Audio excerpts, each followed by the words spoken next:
Como crescer espiritualmente? Talvez você é uma pessoa que se sente travada no mundo espiritual. Quem sabe é até cristão há muito tempo e não consegue se desenvolver espiritualmente, não consegue crescer. Hoje eu quero trazer uma palavra ao seu coração para te ajudar a crescer espiritualmente. Graça e a paz, pessoal, aqui é o pastor Wenderson, bem-vindo ao canal Teologia em Tela. Hoje eu quero trazer uma palavra devocional, uma pregação sobre o tema Como Crescer Espiritualmente. Sempre que eu estou ministrando a palavra, eu gosto muito de usar os textos do Antigo Testamento como analogias que apontam para o Novo Testamento e que também apontam para a nossa vida cristã de hoje. Portanto, nós vamos estar lendo o livro de 2 Reis, no capítulo 3, a partir do versículo 4. Acompanhe junto comigo essa leitura. Então Messa, rei dos Moabitas, era criador de gado e pagava o seu tributo ao rei de Israel com 100.000 cordeiros e a lã de 100.000 carneiros. Tendo, porém, morrido Acabe, revoltou-se o rei de Moabe contra o rei de Israel. Por isso, Jorão, ao mesmo tempo, saiu de Samaria e fez revista a todo Israel. Mandou dizer a Josafá, rei de Judá: o rei de Moabe se revoltou contra mim. Irás tu comigo à guerra contra Moabe? Respondeu ele: subirei, serei como tu és, o meu povo como o teu povo, os meus cavalos como os teus cavalos. Então perguntou Jorão: por que caminho subiremos? Respondeu ele: pelo caminho do deserto de Edom. Partiram o rei de Israel, o rei de Judá e o rei de Edom.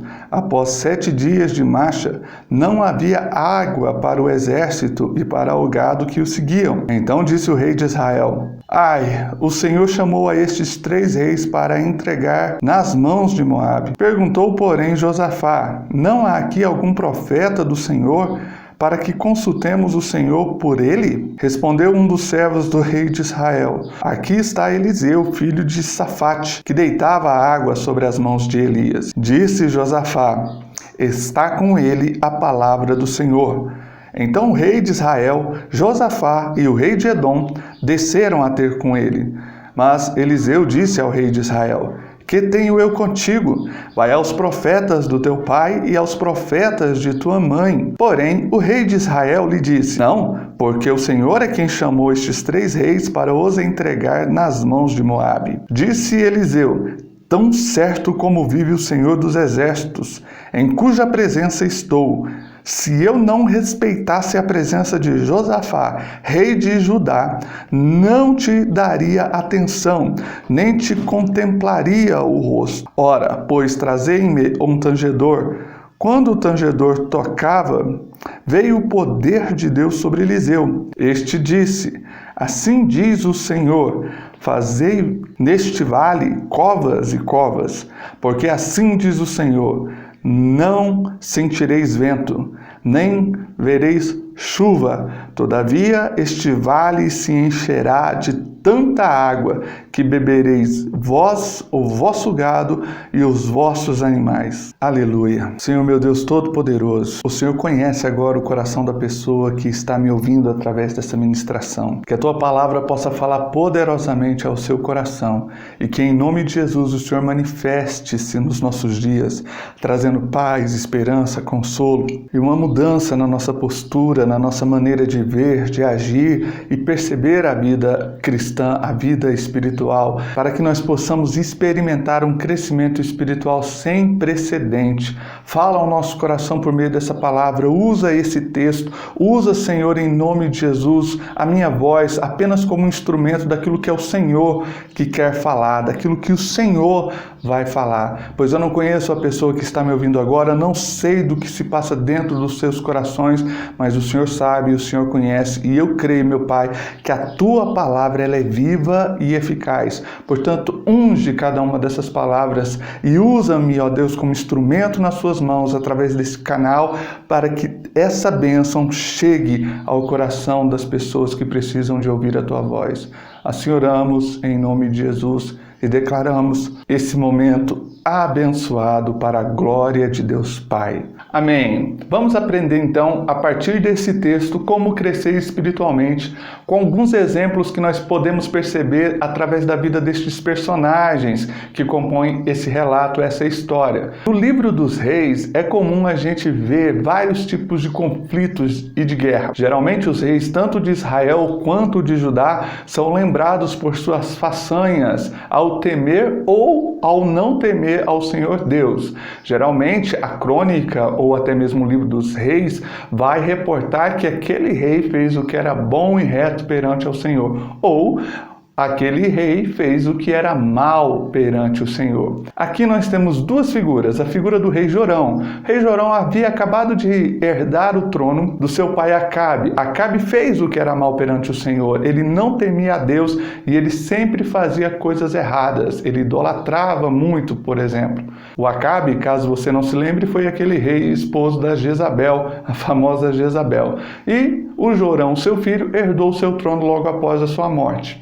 A Bíblia também diz que o próprio Jorão não fez o que era reto perante ao Senhor. Isso era muito comum com relação aos reis do norte. Os reis do norte costumavam não serem tementes a Deus, e Jorão foi mais um destes que não foi temente. O reino do norte, conhecido também como reino de Israel, que agora estava sendo governado por Jorão, tinha subjugado uma nação chamada Moabe. Os moabitas pagavam tributo a Acabe quando ele estava vivo. Porém, logo após a morte do rei Acabe, os moabitas disseram a si mesmos: não vamos pagar mais tributo para Israel, posto que o Jorão é muito jovem, ele não tem experiência de vida, não vai conseguir nos manter sobre a mesma autoridade com que o seu pai Acabe mantinha. Não vamos mais pagar tributo a Israel. Então o rei de Moabe se revoltou contra Israel. Assim que Jorão percebeu o desfalque que ele ia ter nos cofres de Israel, ele resolveu fazer uma aliança com o reino do sul. E a essa altura da história, Josafá, um dos descendentes de Davi, é o rei que está reinando sobre o reino do sul, sobre o reino de Judá.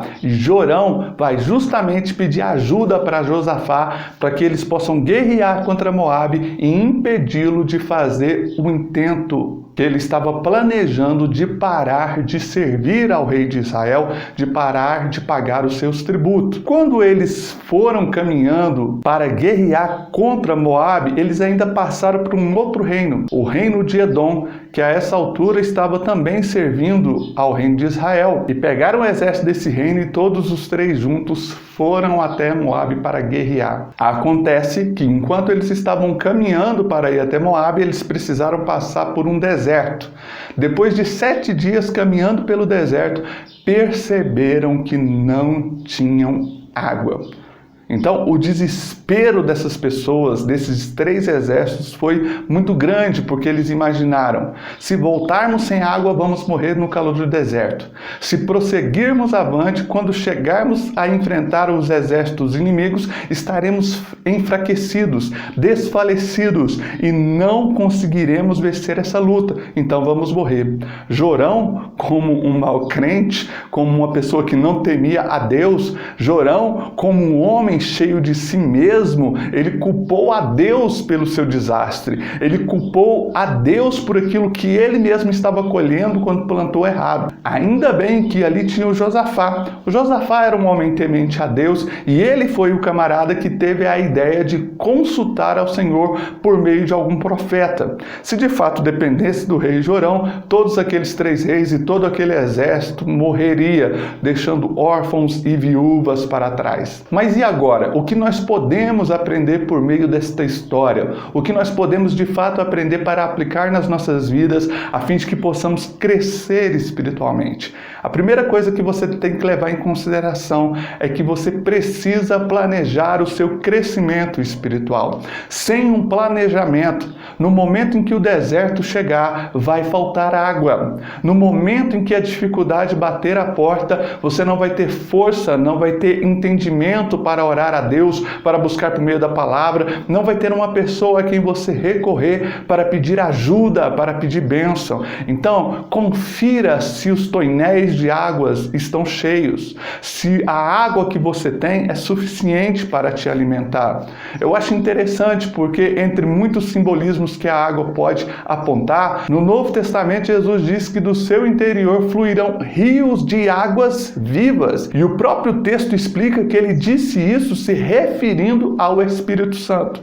Então nós precisamos estar cheios do Espírito Santo para não faltar água. Se você estiver cheio do Espírito Santo, quando passar pelo deserto, você não vai desfalecer, não vai morrer e nem vai ficar atemorizado. Se eles tivessem água, eles não teriam medo de avançar e enfrentar o inimigo. O medo veio porque faltou água.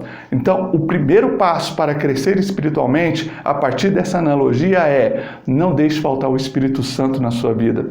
Confira para saber se o estoque de Deus em você está pleno, está completo. Você tem orado constantemente, tem buscado da presença de Deus diariamente. Isso é necessário para que os tonéis permaneçam cheios. Então fique cheio do Espírito Santo. Não deixe faltar água. O deserto, ele está aí. Nós vamos passar pelo deserto um dia ou outro, querendo ou não. Mesmo que a gente não vá até o deserto, muitas vezes o deserto vem até a nós. E nós precisamos estar prontos com um bom estoque de água. A segunda coisa que a gente precisa aprender é fazer os nossos planos debaixo da bênção de Deus.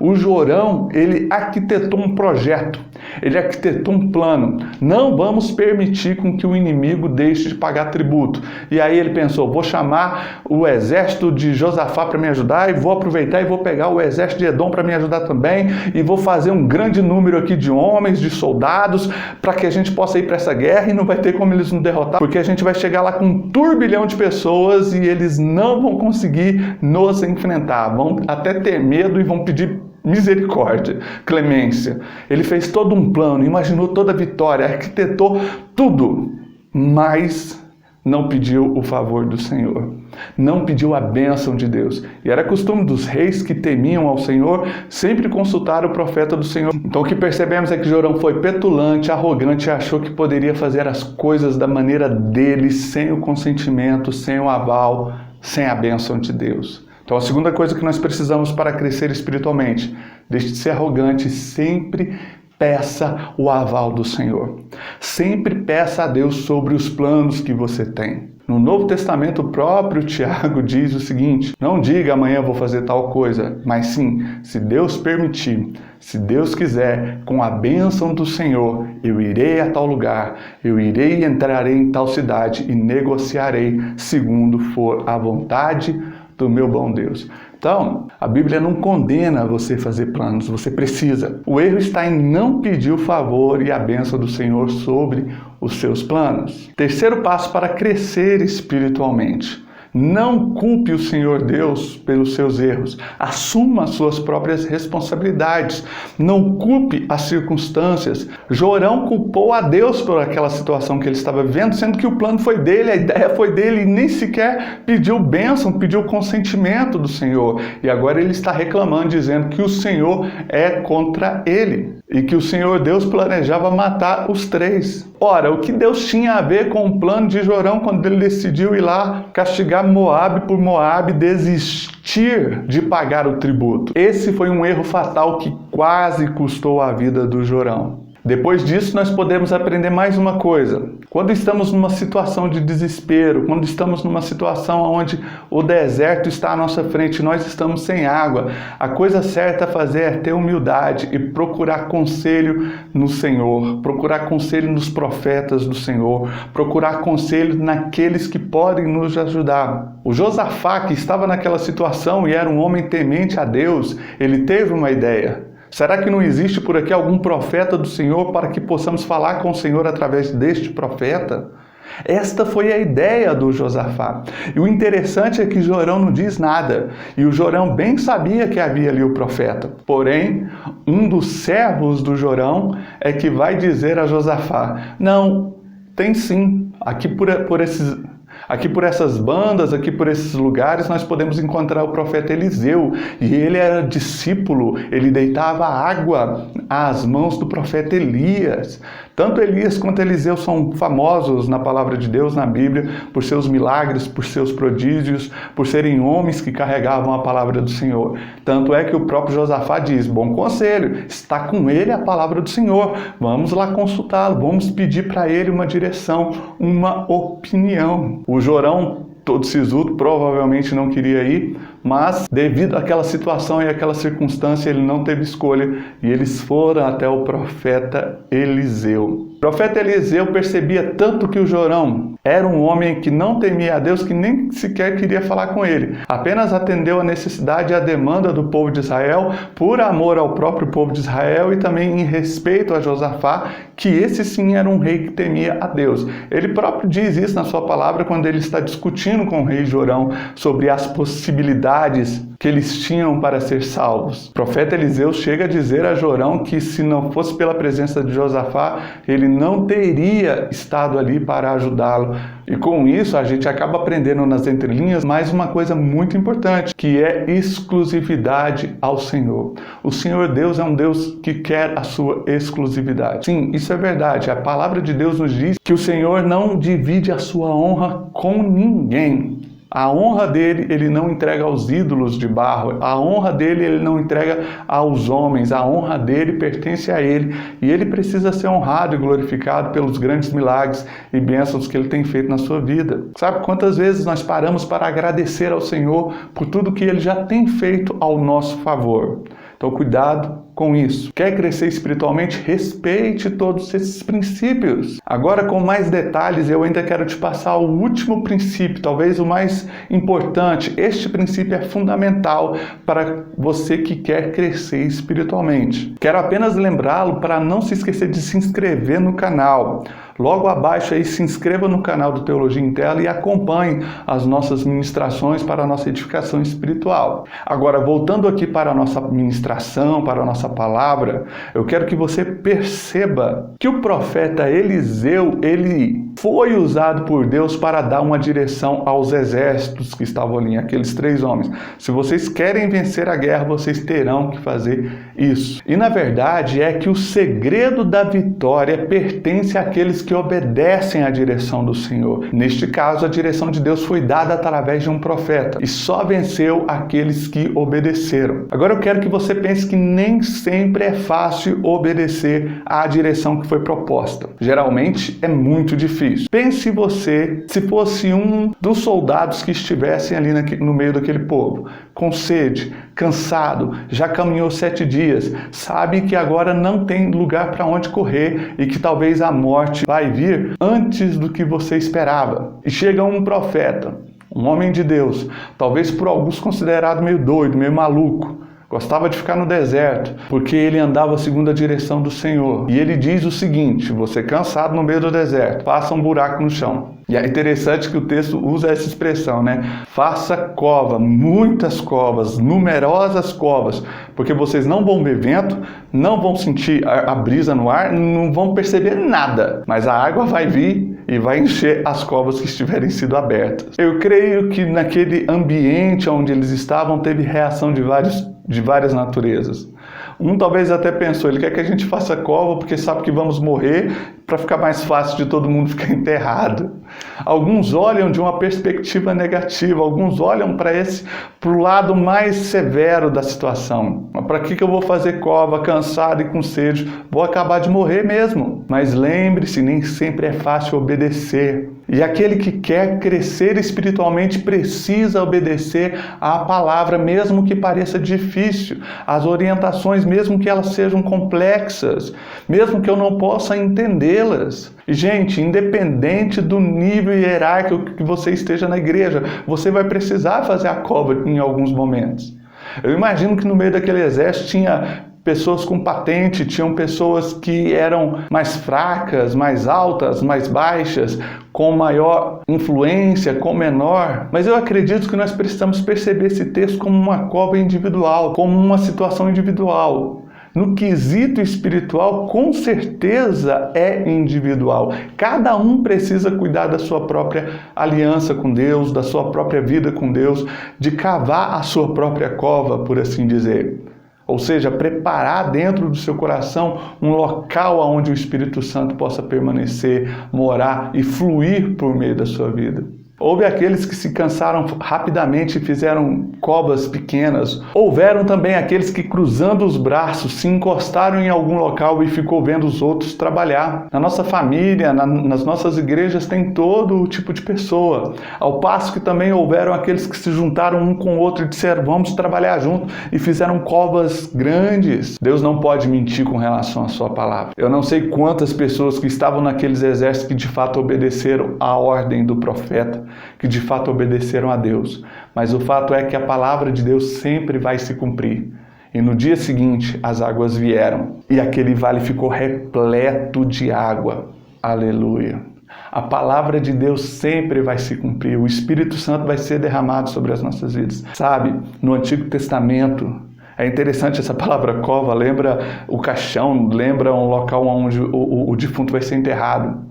Mas é interessante que no Novo Testamento nós estamos mortos para o mundo e vivos para Cristo. Fomos crucificados com Cristo. Devemos fazer cova para enterrar o nosso velho eu, a nossa velha natureza, e deixar com que o novo eu, aquela nova criatura criada em Cristo Jesus, viva a vida que Ele tem planejado. E não me entenda mal, quando a água veio e aquele deserto ficou repleto de água, todos se fartaram, animais e homens, todos puderam beber daquela água.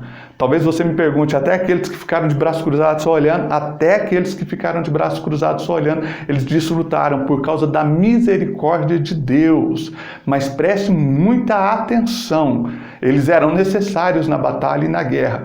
Porém, o retorno para suas casas era necessário. E o retorno ainda apontava para 7 dias de caminho no meio do deserto. E eles não teriam mais de onde tirar água. No mundo espiritual é assim que funciona. Haverão pessoas que vão chegar à presença de Deus.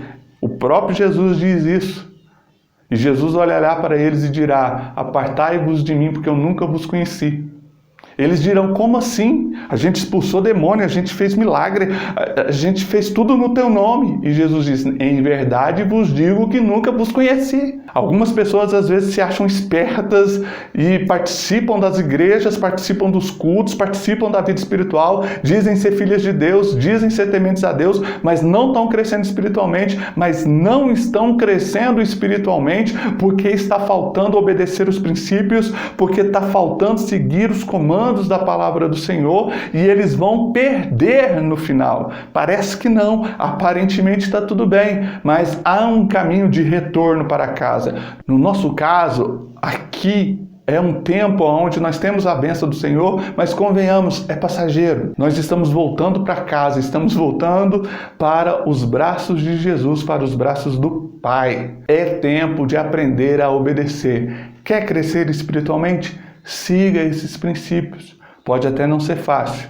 Para aqueles que viveram aquele tempo, eles experimentaram o milagre de vencerem a Moabe por causa da graça e da misericórdia de Deus. Esse mesmo Deus permanece gracioso e misericordioso conosco até os dias atuais. Por isso, meu querido, por isso, minha querida, estabeleça um compromisso com Deus para crescer espiritualmente, seguindo todos estes princípios. Amém? Espero que essa palavra tenha falado fortemente ao seu coração. Não se esqueça de se inscrever no canal. Até a próxima, em nome de Jesus.